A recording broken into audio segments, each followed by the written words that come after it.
Nakita mo ba yung kissing scene ko sa iba? Oo. Oh. Tanong mo siya kung ano reaction niya sa kissing scene ko dun sa iba. Oh. So ano? Nag-react ba si Dingdong o okay lang sa kanya? Sa totoo lang, wala pa ako napapanood.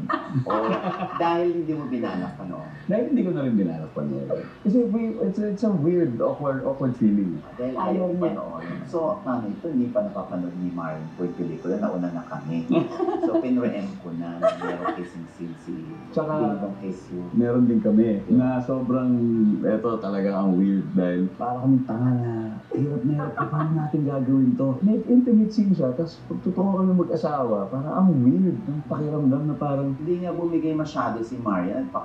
Virgin? Baby girl di pa. ba? Abasaan sa ang weird talaga. Ang weird. Dad, paano gagawin ka? Sabi ko, parang, oh, dito ka ba? Ganito ka ba yung gagawin mo? Ano So, yung apat. feeling na pinanonood din ng ibang tao habang ginagawa nito? Oo, Eh, weird magkasawa talaga. kami. Ah, yun. Na, baka